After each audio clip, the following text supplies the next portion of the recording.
Companheiros, muito boa tarde. Nos compete falar aqui aos companheiros sobre as doenças mentais e os processos espirituais. Gostaríamos, antes de mais nada, de felicitar aquele que nos antecedeu, o professor Facuri, pela beleza histórica que nos trouxe diante esse movimento do pensamento moderno, arrecadado com aqueles que nos antecederam. Nós podemos sintetizar que estas possibilidades ligadas ao mundo espiritual nasceram em duas vertentes. Uma vertente de uma escola anátomo-fisiológica e a outra vertente de uma escola dignamente psicológica. Podemos dar a partida disto com Broca, que nos foi informado aqui com detalhes sobre coisas muito interessantes, porque o nosso Broca, no hospital onde vicejava o seu trabalho, ele observou na autópsia de um doente que acompanhou alguns anos, como foi mostrado pelo professor Facuri, uma lesão na terceira circunfusão cerebral, onde foi colocado praticamente, inicialmente, o centro da palavra. E ele vendo isto e comparando o paciente que possuía, que mostrava-se numa afasia constante, ele quase não falava, apenas ele repetia um ditongo continuadamente, que era o ditongo tan.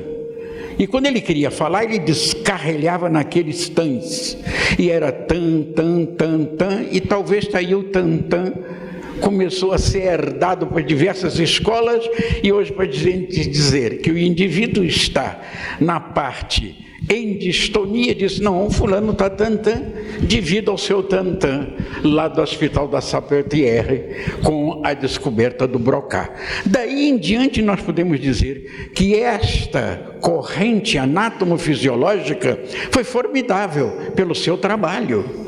E até hoje existe a corrente anátomo-fisiológica que vai sendo anexada ao processo fisiológico, ao processo psicológico.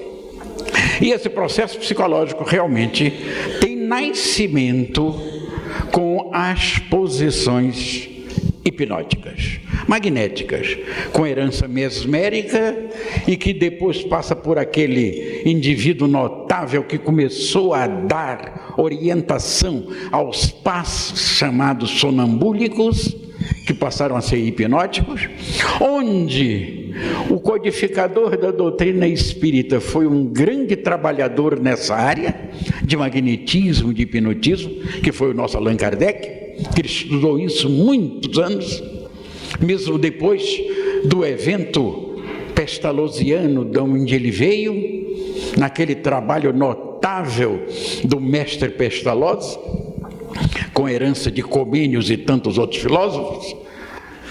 Esses indivíduos começaram a preparar o processo psicológico. E esse processo psicológico foi avançando na hipnose e terminando na célebre escola aqui mostrada do Liébaud e do Bentheimer, onde o Freud, junto com o tempo de Charcot também, que trabalhou muito com hipnose, embora conta-se que o nosso Charcot não teve um destino hipnótico adequado, porque ele dizia que a hipnose só era possível ser realizado a determinados indivíduos com dissociação da personalidade, como se chama hoje, e que naquela época eram os autênticos histéricos. Ele dizia, somente os histéricos podem sofrer o processo de hipnose. O Liébaud, com Bentheimer, mostraram ao contrário, que todos têm possibilidade da hipnose, do chamado sonambúlico da época. E foi justamente nesta época que o estagiário Freud, vindo de Viena para Paris, tomou os primeiros assentos com a mente humana. E é claro, e eu estou muito do lado do professor Facuri, quando ele disse uns coloridos freudianos, que eu também não aceito com a licença do mestre, mas devemos reconhecer em Freud alguma coisa importante. Ele trazia uma espécie assim de um fogo sagrado e colocou nas universidades o espírito com o nome de inconsciente. Foi a grande partida. Essa reverência eu tenho para ele. Embora não goste dele, eu tenho esse direito das suas coisas, porque eu acho que o nosso Freud trouxe um trabalho interessante, porém horizontalizado. Ele não verticalizou o processo, que foi feito justamente com Jung, que já deu uma abertura imensa, porque o Freud ficou limitado à zona material.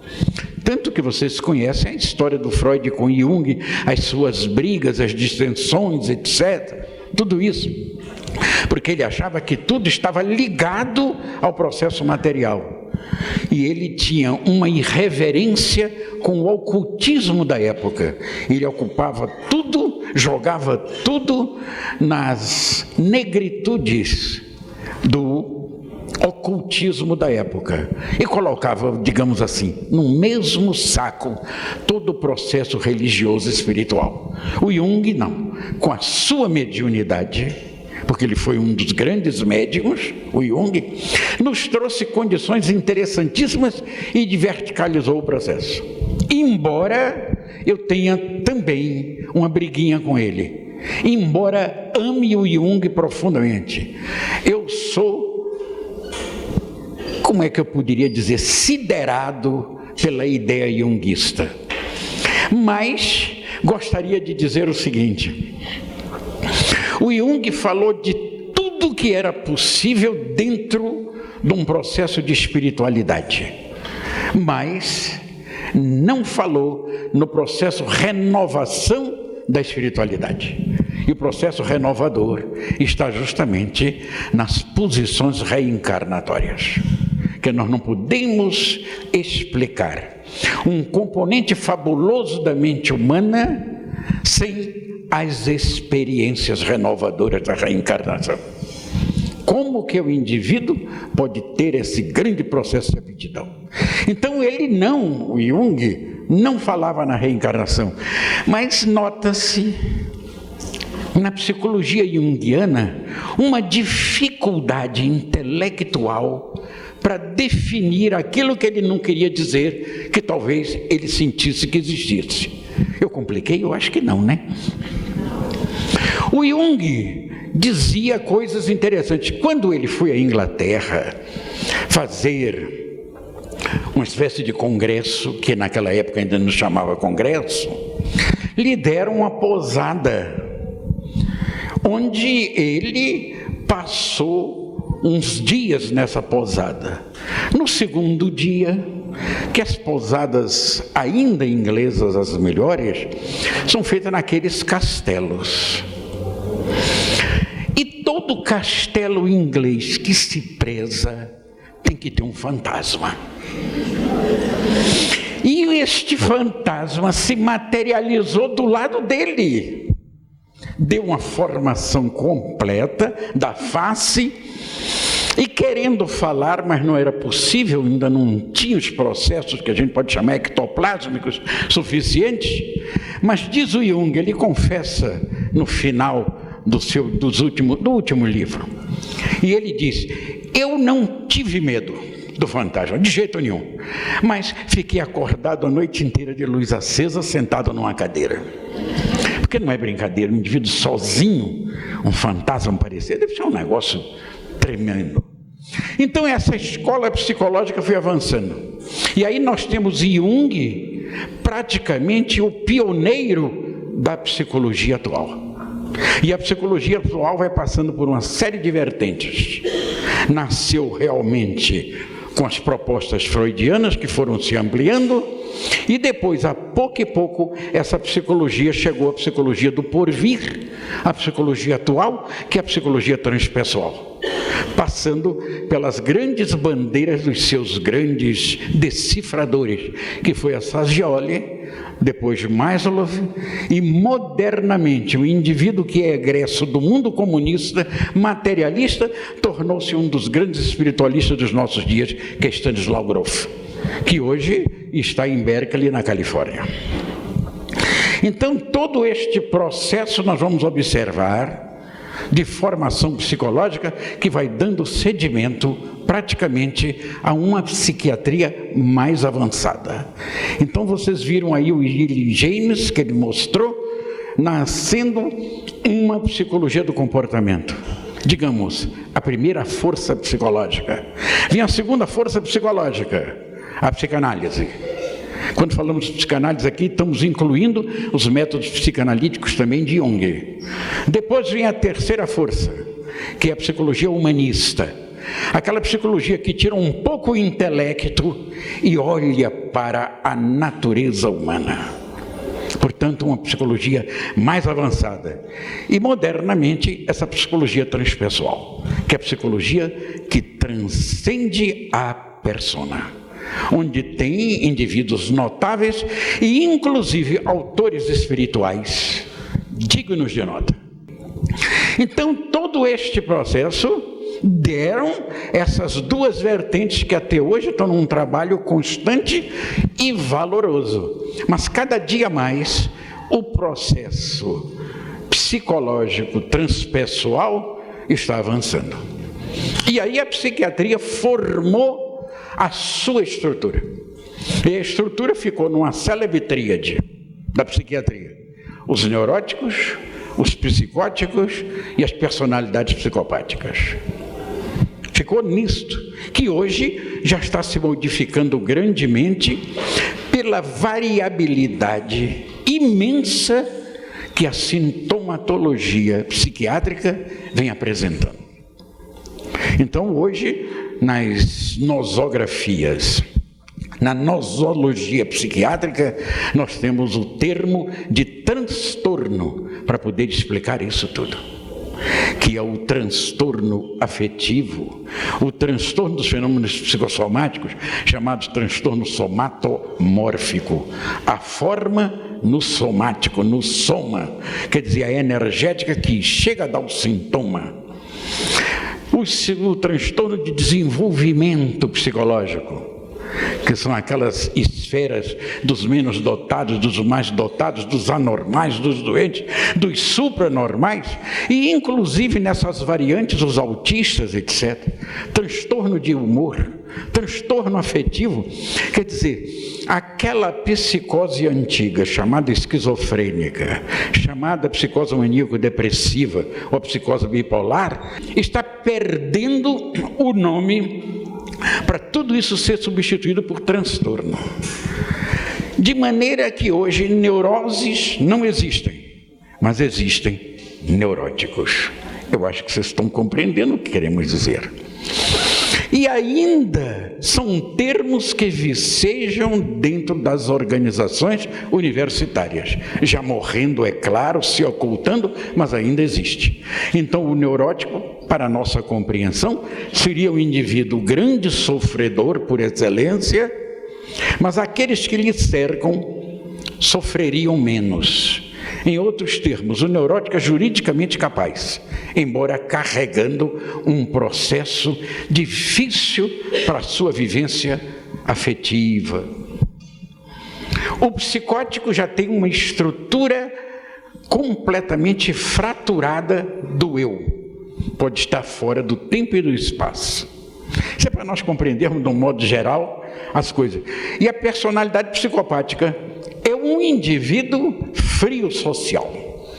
Ele não tem afetividade. É o criminoso nato, as grandes taras de toda a natureza, inclusive de sexualidade, tudo isso está na personalidade psicopática. Estes indivíduos não sofrem, mas tudo em volta dele sofre, os seus familiares, etc. Porque eles se acham muito bem obrigado, o resto não é com eles.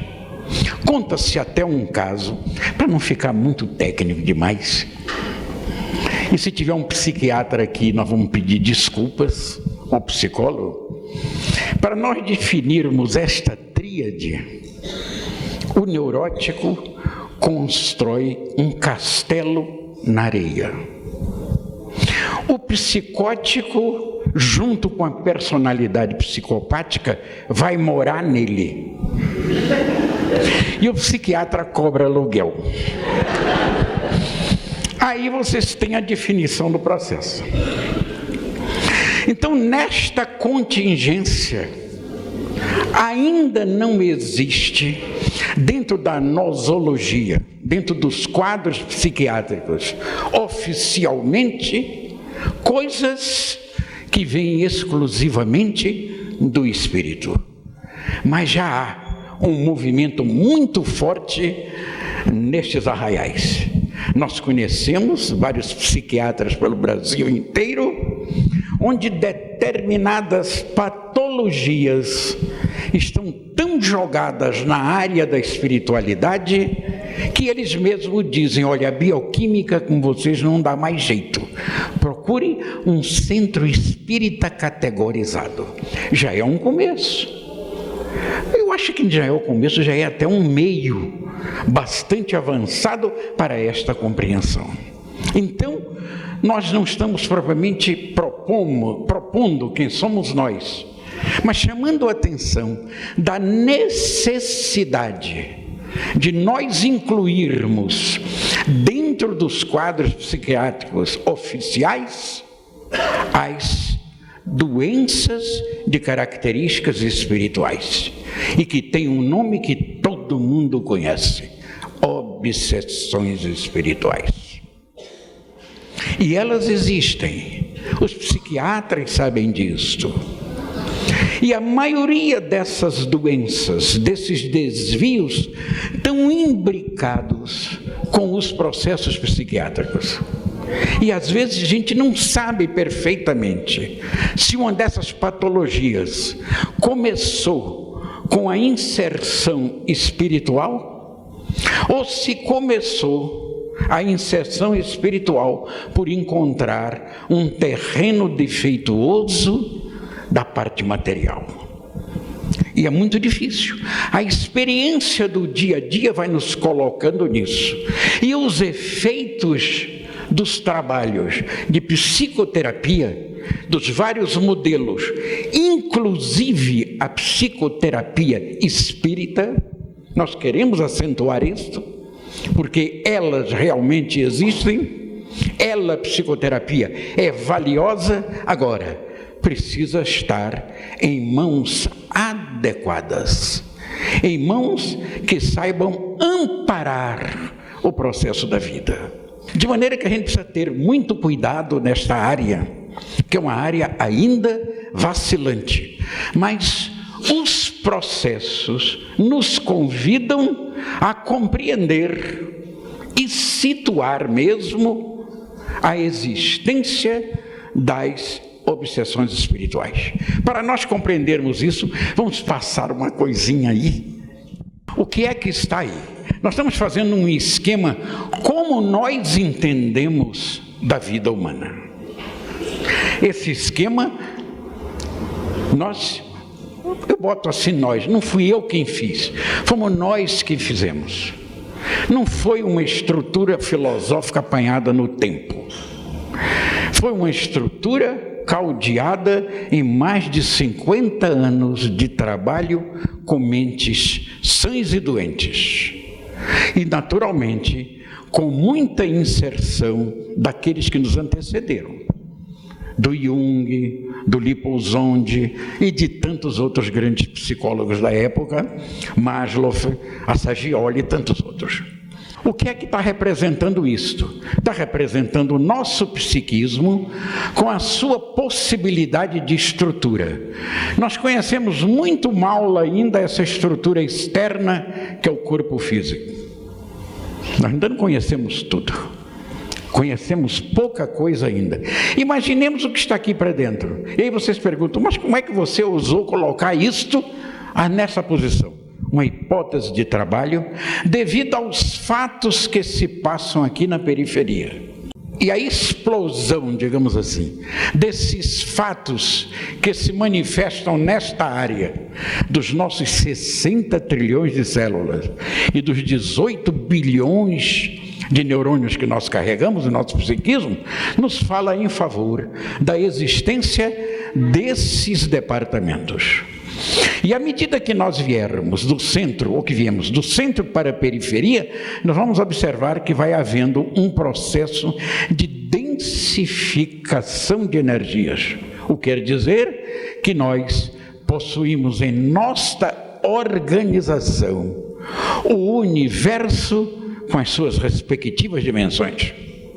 É claro, e vocês estão compreendendo isso, que nós estamos falando em dimensões que não ocupam o tempo nem o espaço, de maneira que elas podem estar aqui e nas suas vibrações cósmicas, porém ligada a esta estrutura por um mecanismo de necessidade experiencial para acrescentar implementos na organização espiritual. Nós carregamos dentro de nós o mundo imenso que nos cerca. Cada um de nós tem uma galáxia fabulosa, onde o menor elemento traduz coisas do próprio universo. Então, estes elementos, nós partindo desses elementos, podemos, como é que esta aderência dos fenômenos chamados obsessivos podem ser traduzidos?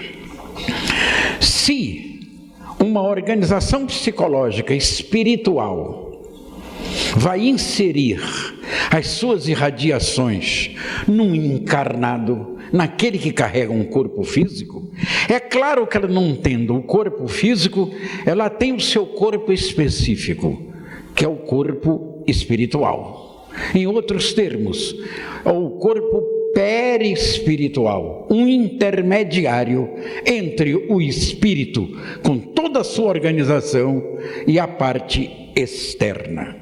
E se compreende a possibilidade disso, porque se essas energias que estão jogando do centro para a periferia, como também da periferia para o centro, formando um circuito de vitalidade, nós vamos observar que esse elemento intermediário é uma espécie de transdutor, de adaptador de energias, daquelas que nós colhemos no meio externo e daquelas que vêm do meio interno, com direções específicas de tendências cujas energias estão caldeadas no rosário das renovações reencarnatórias, porque as nossas aptidões vão se tornando cada vez mais expressivas.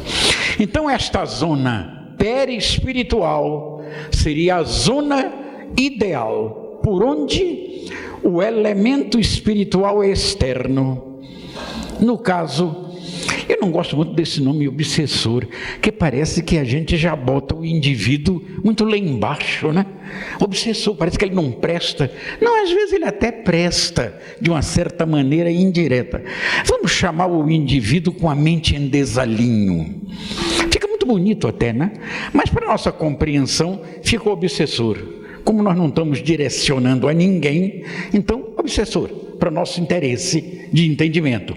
Então, o obsessor, ele vai interagir nesta camada perispiritual, para neste intercâmbio ser dirigido para a zona material. Como é que nós poderíamos explicar isso, a grosso modo, esse processo? Aqui, ó, o espírito comunicante. Aqui a zona espiritual, ou mental, se vocês quiserem, que nós já vimos ali. E aqui está os elementos da direção das energias do comunicante com o receptor. Vamos chamar o médium também, se quiserem, etc.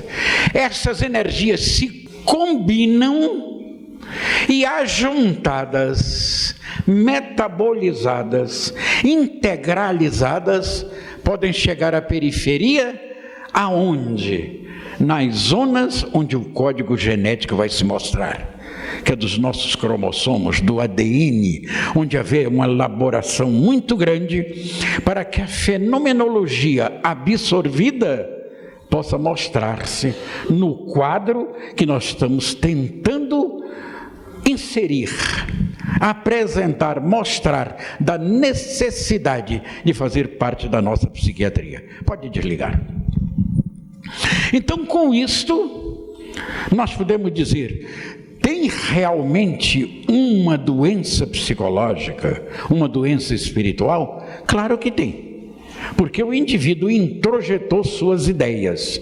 Mas tudo isso vai depender de uma série de comportamentos e de fatores, porque está na dependência da entrosagem vibratória, da sintonia vibratória.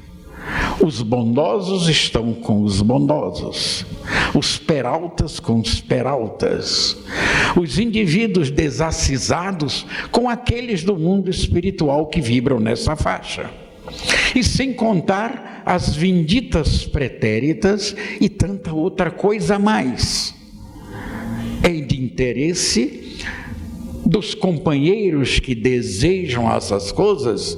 Tem uma série de livros notáveis sobre isso, há uma série de estudos notáveis nessa área, vindos de informações espirituais, com uma coerência fabulosa e que pode ser observada por nós no mundo físico. Então, diante disso, como conhecer esse processo? Não é fácil. Mas nós vamos ter a ousadia de fazer aqui uma síntese desses elementos. Como é que a gente pode conceber, como é que vêm essas coisas? É muito variável. Depende também do espírito obsessor, que tem espíritos obsessores altamente inteligentes e que colocam coisas com uma rara inteligência no processo. Tem outros meio atrapalhados que a gente já pega logo de saída, coisas dessa ordem.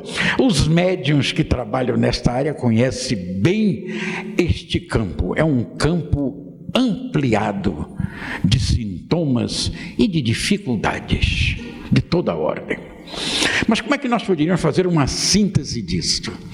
Nós não queremos dizer o que vamos falar agora, que todo o processo seja exatamente este, mas que podemos tirar deste quadro geral como é que se instala um processo dessa natureza.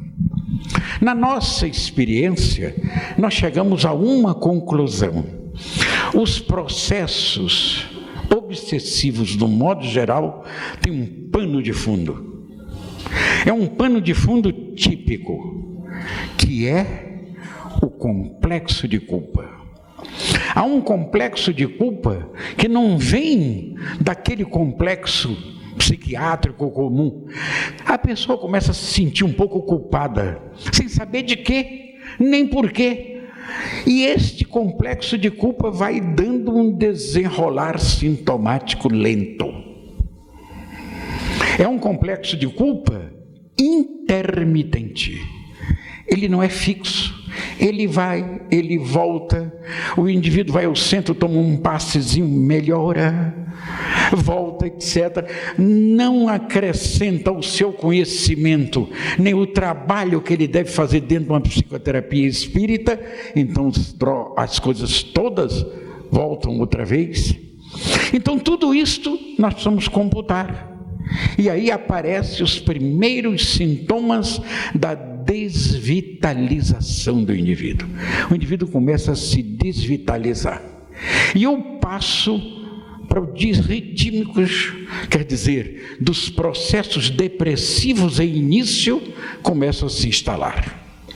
Portanto, desvitalização, apresentação dos processos iniciais da depressão e que podem aumentar nos diversos graus depressivos. Porque nós temos depressão de tudo quanto é tipo. Como nós temos ansiedade de tudo que é tipo. Como temos fobias, compulsões, até uma hipocondriazinha aqui ou ali, para pegar um novo remédio, uma coisa, aquela coisa, etc. Todos nós temos um pouquinho disso, porque nós não podemos ser abúlicos, sem vontade, sem impulso, porque os pequenos impulsos nos impulsionam. Quem é que pode estar fora da ansiedade? Quem pode estar fora de um medozinho ligeiro para tomar o impulso para uma realização? Então isto não é doença, é normalidade. Mas quando passa de determinados degraus, a ansiedade já é um processo doentio. A depressão já é um processo doentio. Quantos de nós que às vezes saímos de casa e dizem, hoje eu não estou bem, eu não dormi bem, eu estou na fossa. Isso se diz muito por aí.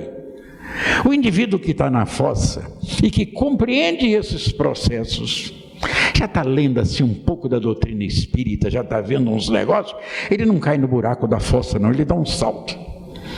Porque ele já tem um processo de defesa. Ele não avança, nem cultua aquela dificuldade. Porque ele diz, não, isso tem jeito. Então é só passar pela casa do caminho, em Juiz de Fora, e as coisas ficam bem encaminhadas. Pela seriedade do trabalho da casa. Desta forma, o indivíduo vai ganhando em patologia ansiedade. A ansiedade vai se tornando cada vez mais intensa. Vai se explodindo. As fobias começam a aparecer. Que tem fobias que o indivíduo convive muito bem com elas. E que às vezes não tem remédio, às vezes não dá jeito, o indivíduo já colocou isso na sua vida como um participante diário, cotidiano que não lhe larga. Tem gente que não entra em elevador de jeito nenhum. Eu tinha um companheiro lá no Rio, que nós íamos para o departamento de saúde da aeronáutica, que era no 7º andar, quando eu pertencia à aeronáutica. Eu disse, vamos pegar aqui esse elevador, etc. Eu disse, não, eu vou fazer o meu Cooper, subir os 7 andares de casa. Medo de elevador no duro. Tem pessoas que têm medo de altura, mas tem pessoas que convivem com isso e às vezes melhoram. Tem fobias, compulsões inexplicáveis. Eu tive um paciente, isso é para dar um alíviozinho na coisa, eu tive um paciente que tinha uma fobia, que era um negócio que nem eu como psiquiatra compreendia. Ele só saía de casa depois que passava a mão no interruptor. Você já viu que fobia? Passava a mão assim no interruptor e saía feliz. E foi me consultar. Eu digo, meu filho, é muito fácil. Não passa a mão mais no interruptor? Ele dizia, mas eu não posso. Eu digo, então vamos fazer o seguinte. Segundas, quartas e sextas você passa a mão no interruptor. Terças, quintas e sábados não passa. Quando ele deixava de passar na terça, quinta ou sábado, que ele chegava no andar térreo, depois de passar no elevador, ele tinha uma crise psicossomática violenta. Disparava o coração, sudorese, cãibra no estômago, etc. Cinese intestinal. Saía correndo para dentro de casa. Ele disse, o que é que eu faço? Mas um indivíduo ajustado, normal, diz, passa a mão no interruptor. E faça por você, no seu campo de vontade, que você vai melhorando cada vez mais. Eu nunca mais vi esse rapaz. Não sei se ele ainda está com o mesmo interruptor. Então vocês vejam que é uma fobia, mas o indivíduo capaz para o seu trabalho, para tudo do indivíduo normal, com uma vivência absolutamente fisiológica normal, bem casado, filhos, etc. Mas daí para diante as coisas tomam um termo muito avançado. E aí da fobia para um medo exagerado é um pequeno passo. E aí, a síndrome de pânico, que aliás está um pouco na moda nas grandes metrópoles. A síndrome de pânico, que é um exagero fantástico da ansiedade. O processo avança. A condição de culpa do indivíduo se amplia. O que era intermitente passa a ser quase normal. E aí o indivíduo começa a ter uma excitação maior dos sentidos. E nessa excitação dos sentidos, ele passa a ter vidência, audiência, porém nas fases absolutamente distantes, que são as sugestões que alguns espíritos dão, esses de mente em desalinho, inclusive até sugerindo suicídios. E o indivíduo vai passando por estas fases, e se não tomar uma providência, ele acaba incorporando-se na patologia mental. Ele é um ingresso definitivo no setor psiquiátrico, onde toda a terapêutica passa a ser muito variável, oscilante, paliativa, porque a maioria desses psicotrópicos, eles atingem pequenas posições, são necessários muitas vezes, mas está se abusando muito de psicotrópico. Aí passa a ser aquilo que a gente chama um obsidiado. E os obsidiados são indivíduos difíceis, porque varia esse tipo de obsessão, que cada caso sempre será um caso. Mas o nosso Kardec, que nós gostamos muito de chamar a atenção, mas da sua área de pedagogo e poliglota que era, e de professor. Porque o nosso Kardec, quando codificou a doutrina espírita, ele já era um dos grandes gramáticos da língua francesa.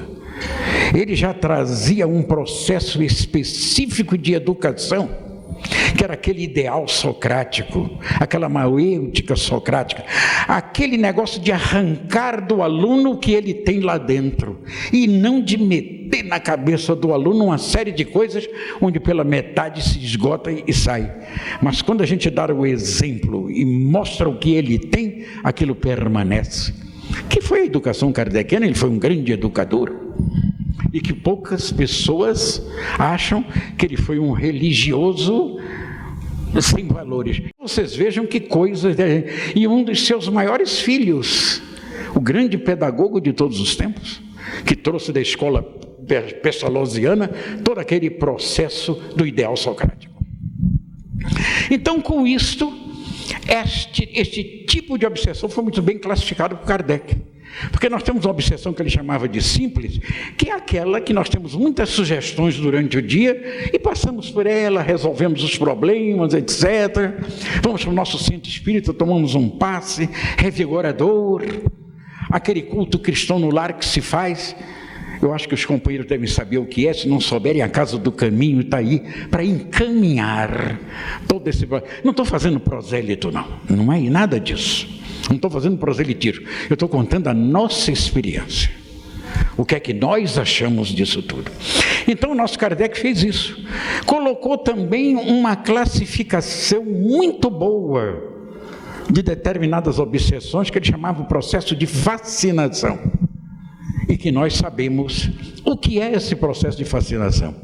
O indivíduo se fascina por uma ideia e tudo do mundo em volta não vale nada, só aquela ideia.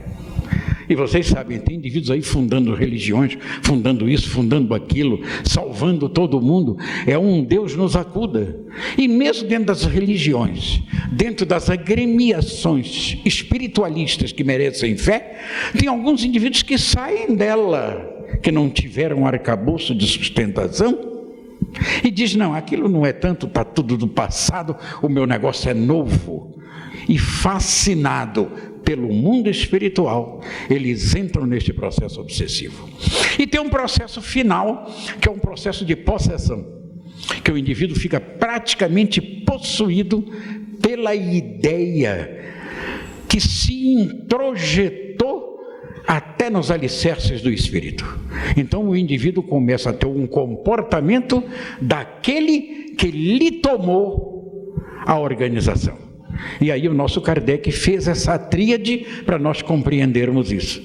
Mas cada tipo de obsessão corresponde a uma estrutura particular de cada indivíduo. Porque cada indivíduo é sempre um indivíduo diferente. Então, nessa estrutura, para terminar, nós gostaríamos de focalizar um tipo de obsessão. São as auto-obsessões. São indivíduos que se auto-obsidiam, jogam para dentro de si tanta negatividade, criam os reflexos condicionados na organização cerebral, nervosa, e jogam para o interior da alma. Tal qual acontece com muitos hipocondríacos. Cenas de tudo quanto é jeito. Por exemplo, o ciúme exagerado. O ciúme exagerado é um mecanismo terrível de auto-obsessão. Porque o indivíduo chega numa posição que quer dominar o outro. Acha que o outro é seu. Tem dono ou tem dona. E os ciumentos, do modo geral, se defendem. Quando diz, você está ciumento? Não, não é nada disso. O meu ciúme não é isso. O meu ciúme é um zelo competente para equilíbrio do casal, que é uma maneira do indivíduo atenuar o ciúme. Uma outra coisa da nossa sociedade que nós temos muito observado, a cirurgia plástica. A cirurgia plástica chegou para nós como um processo científico adequado e que tem que ser usado nos momentos oportunos e bem adequados. Agora, por qualquer coisa, aparece uma pelezinha de galinha, como se chama aqui. Não é assim que chama? É. Então, estica. Estica de um lado, estica do outro, bota o olho para cima, puxa para cá.